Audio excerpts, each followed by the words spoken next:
One of the most graceful and beautiful acts I have ever witnessed during my medical career was the removal of tiny sutures from an elderly man's face by plastic surgeon Dr. Bill Allison.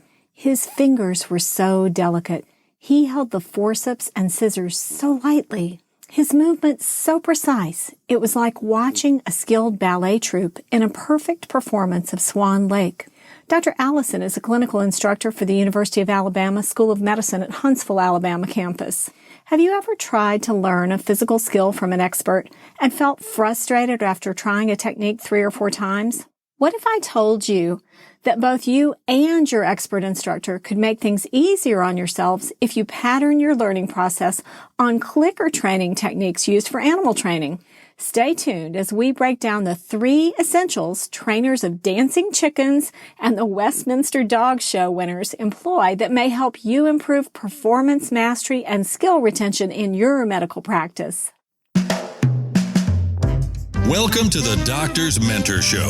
If you believe that medicine is an industry and not a profession, if you enjoy submitting complex reimbursement claims, or you would do another residency just for fun, be advised, you're about to be offended. You should probably leave now. All this talk about mentoring doctors is ridiculous. I thought doctors learned to do everything better than everyone else the first year of medical school. At least that's the way they act. If you love assisting patients with vitality breakthroughs, if the right to practice medicine without interference is important, and you want expert tips for practice freedom and profits to support your epic life, welcome aboard and prepare to be blown away. The Doctor's Mentor Show starts now. Here's your host, Dr. Lori Barr.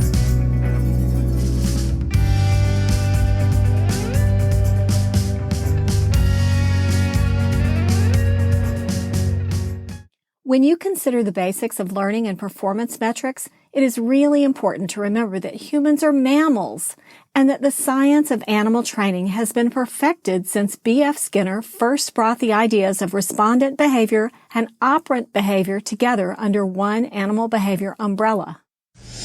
Today's topic: legacy. Since Skinner's first work with pigeons in the 1940s, his theories have been distilled and applied to human learning with success in areas that otherwise have been difficult to impact. For example, using the 3 basic principles of clicker training has led one researcher to develop a behavioral modification system to de-incentivize internet sex predators on the prowl. Dramatic changes have been seen in skill retention in autistic children using these techniques. More recently, Levy, Pryor, and McCune reported their experience of teaching knot tying and drilling skills to orthopedic residents and medical students using operant learning techniques. Dr. Levy is an orthopedic surgeon from New York. He teamed up with Karen Pryor, an author who is one of the founders of clicker training for animals, and Teresa McCune, gymnast coach and co-founder of Tag Teach, marker-based training with people. Their article, "Is teaching simple surgical skills using an operant learning program more effective than teaching by demonstration?"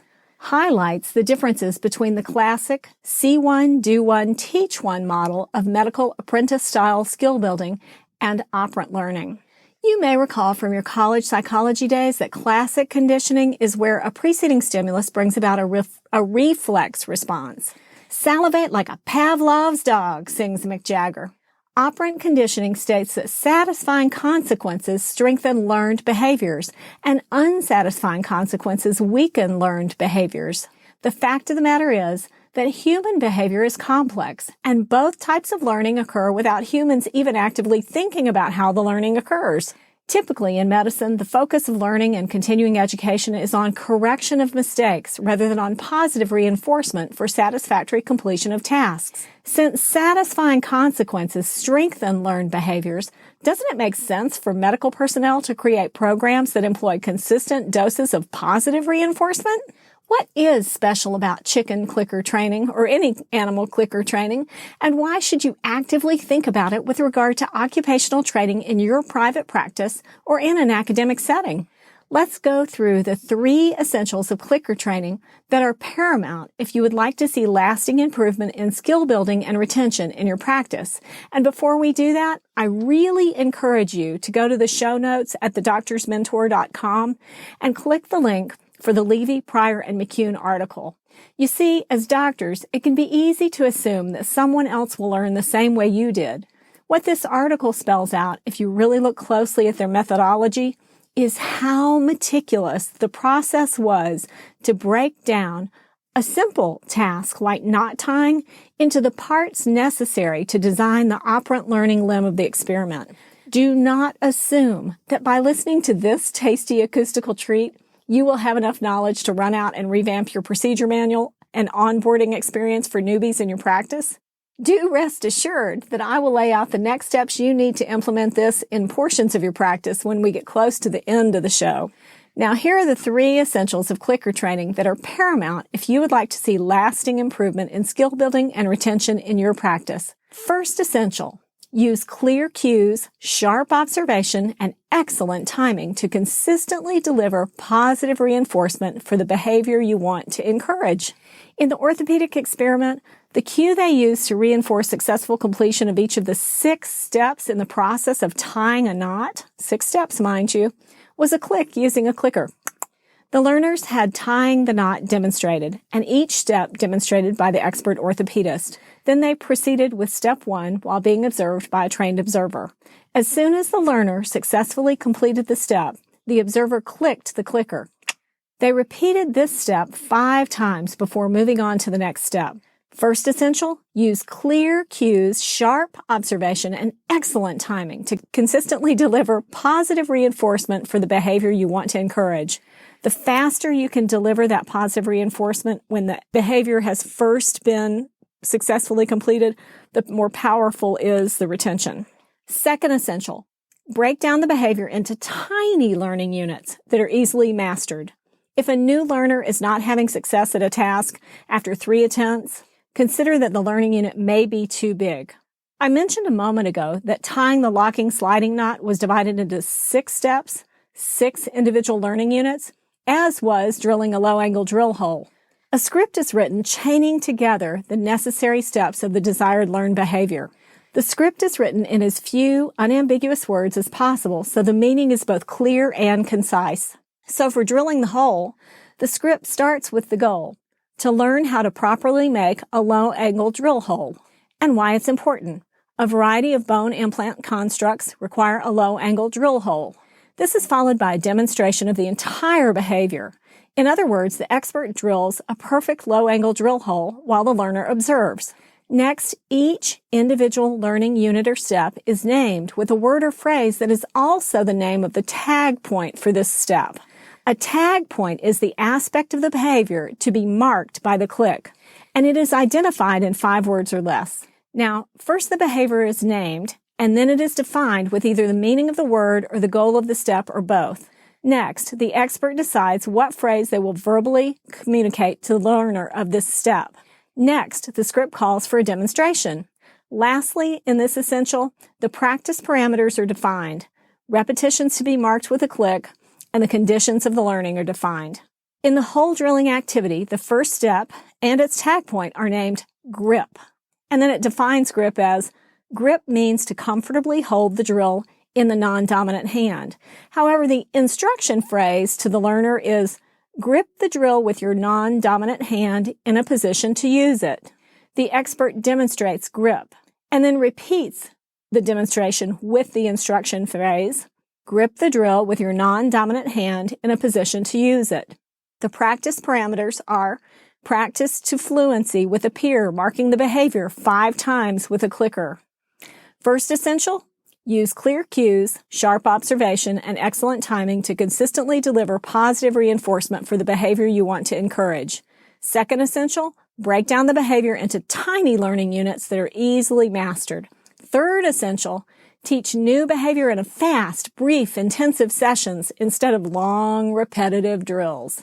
In this experiment, the learners practiced the knot tying for 15 minutes and the drilling for 10 minutes. So now you know the 3 essentials to marker learning success in animals and humans, and now you can use this knowledge to look for opportunities to contribute to the learning and knowledge retention of your colleagues and staff. There is a huge opportunity to make money designing these operant learning scripts in the fields of medicine and health. Just for comparison, I have a friend who's an amazing animal trainer. He just landed a $10,000 contract to train an animal privately. How much will companies, organizations, and individuals who want to take responsibility for their medical practice or their own health be willing to pay to apply these techniques to vitality? After all, even in machine learning, programmers use a similar algorithm to an operant learning script to train artificial intelligence algorithms. So you could even write it if machine learning is the goal. You could still get paid to write these scripts. In the AI environment, it's called a generative adversarial network. If you'd like a quick rundown on the current state of generative adversarial networks, head on over to the show notes and check out Gabriel Sidham's August 2017 blog post on the subject. There's more to explore at thedoctorsmentor.com. That's right. The show notes for this episode have a link to the published results of the orthopedic application of operant learning in medical education by Levy, Pryor, and McCune, a link to the free course by Tag Teach on the basics of operant learning in humans, and a link to Gabriel Sidham's August 2017 blog post entitled Why GANs Give Artificial Intelligence Wonderful and Scary Capabilities. Now, let's get back to where we started. There are a few other components to learning that are helpful to consider. If you can find a way to inspire with your expertise, like Dr. Allison did when he took those sutures out so gracefully, the inspiration of that sheer beauty and the desire to create something equally beautiful with one's own hands can be a powerful motivator and reinforcer. If you cultivate relationship, then just the opportunity to learn at the master's feet can be a powerful reinforcer. Your next step. First, go right now to thedoctorsmentor.com and click on the links in the show notes for Levy et al.'s publication, Tag Teach's free introductory online course about marker learning for humans, and more. Next, post the link to your favorite animal clicker training video on Facebook and hashtag The Doctor's Mentor, on Twitter @DoctorsMentor. Last, now that you've seen how fun it can be to learn new learning styles, start looking at teachable skills within your medical practice that could be learned with more precision and better retention if you employed operant learning techniques.